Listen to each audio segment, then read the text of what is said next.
Georgia's Medicaid crisis, federal cuts and pathways program failures. Imagine this, over 1 million Georgians are about to see their healthcare safety net unravel, and a controversial federal spending bill just lit the fuse. The recent legislation signed by President Trump, dubbed the One Big Beautiful Bill, doesn't just trim healthcare funding, it slashes over $1 trillion nationally over the next decade. For Georgia, a state already wrestling with America's fifth highest uninsured rate, 13.6% of working-age residents, equating to 1.2 million people, this could be catastrophic. But here's where it gets dangerous. While Georgia cleverly avoided Medicaid expansion under the Affordable Care Act, opting instead for its pathways to coverage alternative, this bill now threatens to compound existing problems while imposing new restrictions nationwide. Let's unpack the real crisis. Normally, Medicaid expansion under the ACA would cover adults earning up to 138% of the federal poverty line, with Washington footing 90% of the bill. But Georgia was among 10 holdout states, primarily in the South, that rejected expansion. Instead, Georgia launched Governor Kemp's Pathways to Coverage program in 2023, an initiative requiring applicants to log 80 monthly hours of work, volunteering, or education while earning under $15,650 annually, for individuals.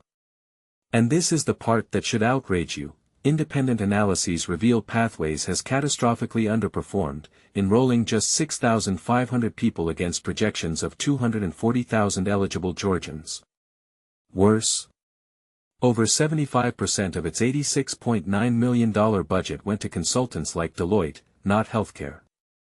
The human cost is staggering.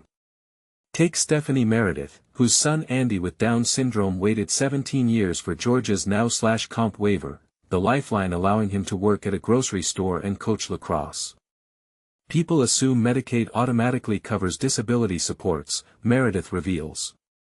But critical services like direct support providers are optional. Without these waivers, which 7,000 Georgians still await, families face impossible choices: abandon careers to provide full-time care or watch loved ones lose community integration. But here's where it gets controversial. The new federal bill imposes work requirements on Medicaid expansion states while draining overall funding. Disability advocates warn this could dismantle optional programs like home-based care first. Consider this stark reality. When Tennessee finally implemented a Katie Beckett waiver, a Reagan-era program for severely ill children, in 2020, it offered just 300 slots. Families like Brittany Schwagertz, spending $2,000 monthly on premiums while her son Grayson's $10,000 annual support barely covers essentials, exemplify how state-by-state waiver variations create healthcare roulette. Critics argue Pathways isn't just failing, it's fundamentally flawed. Policy analyst Gina Azito-Thompson minced no words. Work requirements push racist narratives about black unemployment while trapping low-income applicants in dead-end jobs. Southern Poverty Law Center studies confirm these requirements don't improve health access. And now, Georgia legislators are openly clashing. While Republican State Senator Kay Kirkpatrick calls Medicaid broken, Democratic Representative Lisa Campbell counters, Pathways is a financial disaster covering fewer people at higher taxpayer cost. She highlights the cruel irony: uninsured Georgians ultimately burden hospitals through costly ER visits anyway. The ripple effects could cripple communities. Rural hospitals, 20 in Georgia already risk closure, may collapse without Medicaid dollars.